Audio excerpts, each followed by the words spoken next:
Hey guys, this is Jonathan Mather, and this is my guide to how to be your best self in times of change and uncertainty. The pace of change in today's world is increasing. As we've seen over the past couple of years, there's plenty of uncertainty to go around. What job changes have you seen recently? Are you better off than you were today than you were a few years ago? How's your life changed with the travel and immigration changes? How has this pandemic affected your life? There's tons of changes going on. So this is my guide to how to be your best self. This program is an introduction to my course on becoming your best self. Where are you now? You can't tell where you're going unless you know where you're at to start. We don't always make time to take a deep dive into values and priorities unless we're in pain and uncertainty. So doing it now before things become too severe can help. Career changes, end of relationships, divorce, death of a loved one. A lot of these situations can cause you uncertainty and to question your path.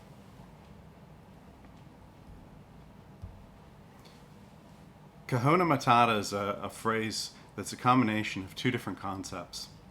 Kahunas were traditionally wise men or a shaman in the Hawaiian Polynesian societies. And then many of you have heard of Hakuna Matata, which means no worries in Swahili.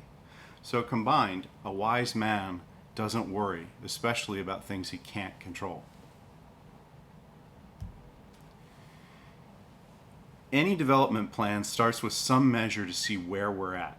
Where are you at with self-awareness? Where are you at in terms of advancing your potential, utilizing your talents? There are many tests out there. There's Myers-Briggs, 16 personalities, Enneagram, the Wheel of Life. It's important to get a sense of where things are good and where we can improve. We can create positive change together through one-on-one group programs and online courses, if this sounds like something interesting to you. Self-awareness is the key to unlock personal growth. Many people get caught up in their feelings. Being enough is challenge very often uncovered, which is why so few people are comfortable asking for a raise. When's the last time you asked for a raise and felt comfortable, confident doing it? I am completely enough is something that you have to really think about your answer to that on sensitive topics. Have you ever been rejected for proposals at work? Have you had sexual advances denied at home? Has your confidence been knocked around from politics in your career or maybe retrenchment? All these things have an impact. So where we start with all of this is an assessment. Measure, analyze things, see where we're at, what the goals are, the values, really get a working plan of action before taking any action. It's real tempting to take action before you've really got a solid plan. Men are hardwired for action on this, and standing still feels like a slow death. I often have to remind myself and clients of the old carpenter saying of measure twice, cut once. So really look at ideas and make sure we got to the bottom of it, because if you make change, sometimes they're permanent.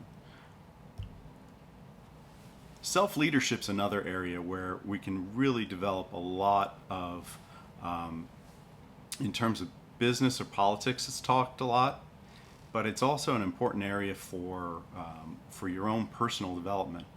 Where have you shown up insecure in your relationship?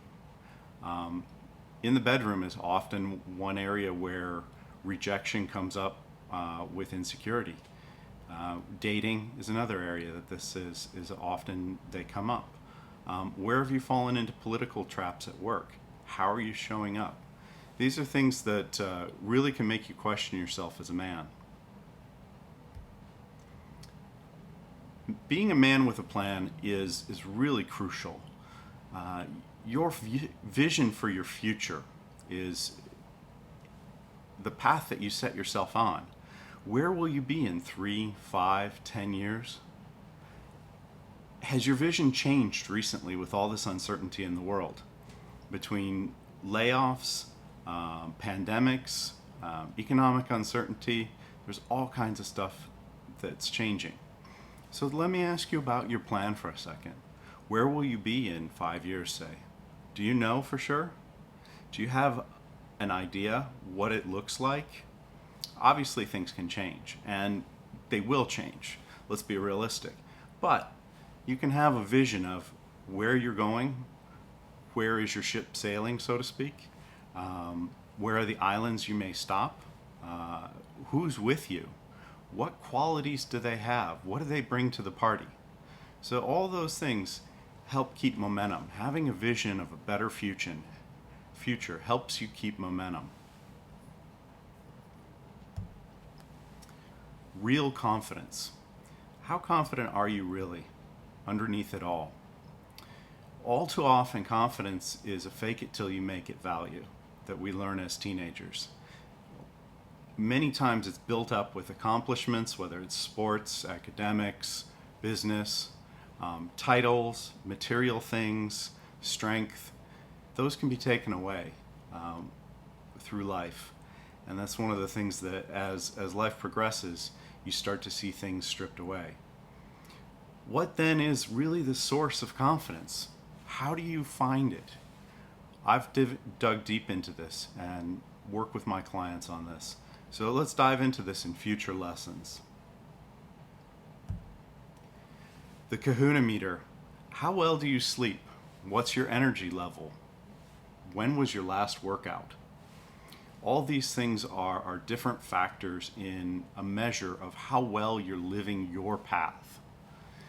It's different for everyone in certain areas, but there are certain areas that are overlapping for almost everyone. Nutrition, exercise, sleep, meditation, mindfulness, spirituality, self-development time, learning, confidence, independence, happiness, goals achieved.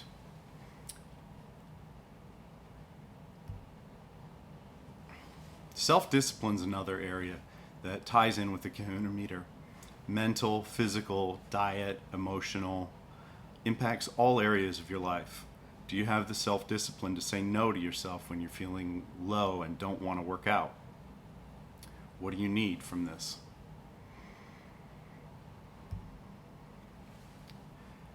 Another big area for what I call emotional maturity is calm acceptance. Do you fully accept yourself, or do you have secrets that you carry around in a bag around over your shoulder, which you don't share with anyone under any circumstances? Is that bag getting heavier and heavier as time goes by? Do you know with certainty that other people's actions are not about you? Can you fully accept yourself and other people's actions? What if I'm okay? Self-talk is so important. Just repeating self-gratifying mantras all the time helps tremendously. Are you encouraging yourself? You've got this before starting out on a new task? Or are you negative toward yourself? You dummy. Come on, you can do better than this.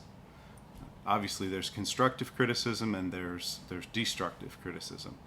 But how we talk to ourselves informs how we see our world. If you follow the reverse golden rule, it helps a lot of times, unless you're a real narcissist. Just joking. The reverse golden rule is, do unto yourself as you do unto others. We were always taught the golden rule, which growing up, which was to do unto others as you do unto yourself. But a lot of times we leave ourself out of that equation and just be nice to everybody else. So how nice are you to yourself? Your brain understands your self-talk and follows that. Integrity is a big area for discussion, and it comes up a lot in business and politics. Sometimes other people see it more clearly than we do. So let me ask you, do your actions line up with your values? The next section I'd like to talk about is emotional intelligence. Do you find it challenging to explain your beliefs and feelings? Do you find decision making a challenge at times? There are numerous benefits to increased emotional intelligence, or EI, that have been studied. Decreased stress levels, increased performance, increased leadership ability, improved decision making, improved career prospects, better relationships, improved communication, increased problem solving ability, resilience, improved sense of well-being.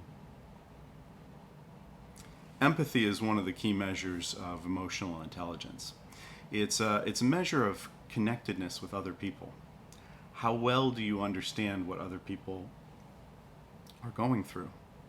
Now, it's not sympathy. Sympathy takes part in another person's emotions, whereas empathy understands. Empathy improves creativity, better teamwork, increased negotiation and collaboration skills, and better sales. And it drastically improves relationships. Perspective is another area that we dig deep into. It's highly linked to empathy. It's how you look at situations through another person's view. Are you able to put on their glasses, so to speak? It improves how we respond to situations. How you talk to yourself is improved through this. And it's a skill that takes practice and can be developed. Authenticity, being comfortable with our inner and outer self being fully aligned. Let me ask you, how realistically comfortable are you with people knowing your deepest secrets? There's a congruence between ourself and our values that other people can see and sometimes we're blind to. Acceptance of ourselves as we are, not how we think we should be or how others think we should be. This is especially true if you have parents that are a strong influence or a spouse that has a strong influence in your life. Self-regulation is an area that I've had to learn from personal experience on losing my temper at times. Do you find yourself apologizing a lot? This can save you a lot of apologizing if you work on self-regulation. Do you find your partner complaining that you don't communicate your emotions?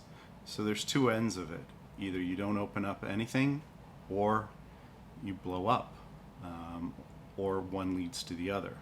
Recognizing one's emotions, especially disruptive ones, and letting them pass takes self-control. And it also takes realization that you are not your emotions. Emotions come and go like the weather. And realizing this, that the emotions can change during the day, can allow you that pause that's necessary to respond rather than react in a knee-jerk fashion. Again, this is a skill to practice along with many techniques that follow this that I go through in my other courses. Internal motivation. Do you find it tough to maintain motivation? Do you start out with high hopes and aspirations yet derail easily? Are you motivated to perform for personal reasons and personal development, or is it external, outside reward or avoiding punishment? It's important for sustained growth and development over the long haul for your motivation to be aligned with your values and your beliefs. Our next section is on relationships. As relationships progress in life, they get more challenging at times to maintain. So let me ask you truthfully, how are your relationships? Have you maintained friendships outside of your marriage or significant other relationship? Are you honest with your beliefs and feelings with your partner and close friends, even if it may cause an argument? In today's world, with politics being so divisive, it can be tempting to just bite your tongue at times. So you have to really measure how well connected you are and how well you explain your belief. That takes emotional intelligence, and it takes empathy toward the other person's perspective, and it takes self-regulation, self-control. Relationships have tons of positive benefits that have been measured. Lonely people are proven to die younger. People who only rely on their spouse for social connections often get a shock when that spouse becomes sick or if the relationship is in trouble. And in many cases, divorce and separations start this way because of the pressure added on to the spouse from the person not maintaining outside relationships. And friendship and camaraderie really improve health and productivity. Trust and connections are an important area to discuss with relationships. Who do you trust? How deep are your connections? Have you told a man lately things that you don't want other people to know about you? Or things that other people don't know? Have you been vulnerable and opened up? Trust takes vulnerability, and it goes both ways, but it creates connection. It takes time to create trust and develop the connection further, but it can be destroyed in an instant by our own behavior, not realizing it. Learning how to improve connections is a skill which can be practiced in many techniques I can show. Being trusted takes trusting others first and being vulnerable at times. You can't do it alone. When's the last time you discussed feelings with your friends? Women are hardwired to share with each other. Men are not always open to sharing. Research indicates that men who open up to each other have deeper and more satisfying relationships with both their friends and their partners. A lot of this is due to the release of pressure in their primary relationship. Deep connection with male friends reduces pressure in your primary relationship.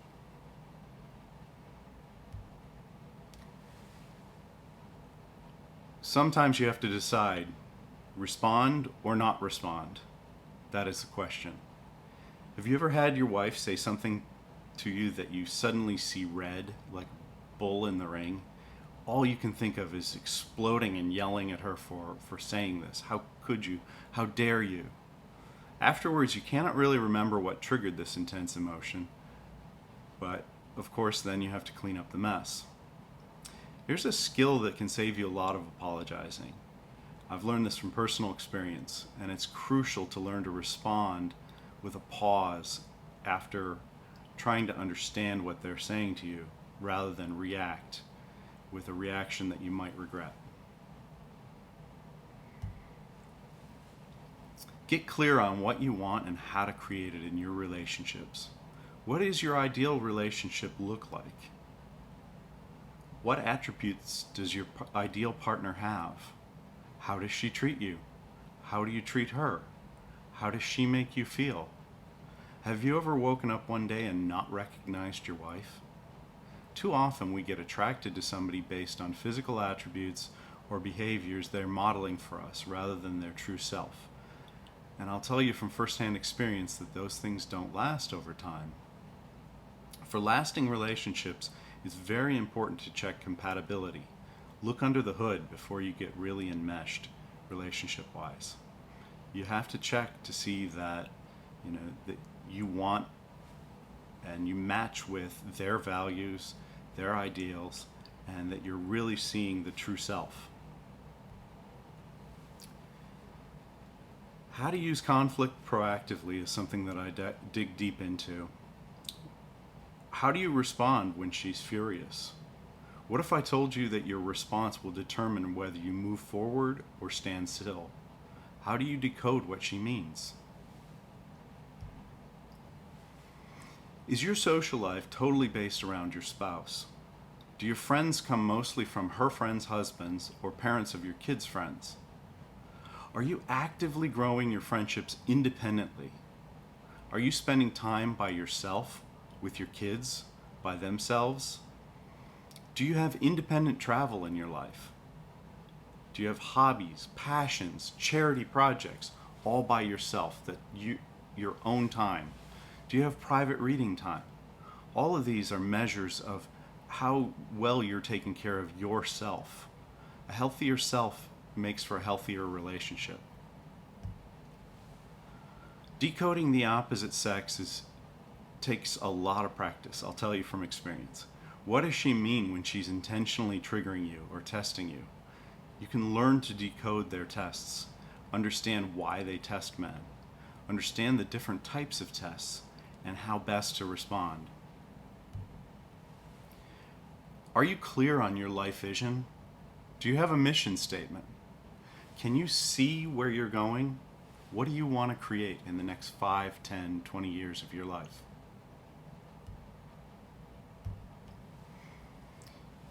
Creating your ideal life. What do you want? What's your vision? Who's in it? Where are you going? What are you doing? What do you dream of creating? Visioning is a skill which can be developed with practice. All of these have numerous benefits. Becoming your best version of yourself. If you want more out of life, more inspiration, more confidence, more purpose, more clarity, affection, more love, more sex, more success, more money. Success and leadership can be very isolating and lonely. It can be frustrating at times. I've learned this from firsthand experience. Is your marriage lacking connection? You're frustrated, wondering why you feel empty. Sometimes burned out, struggling with depression, anxiety, alcohol, or drug use. I've had high levels of success and paid the price, so you don't have to. Let's sign you up for my next course. Reach out and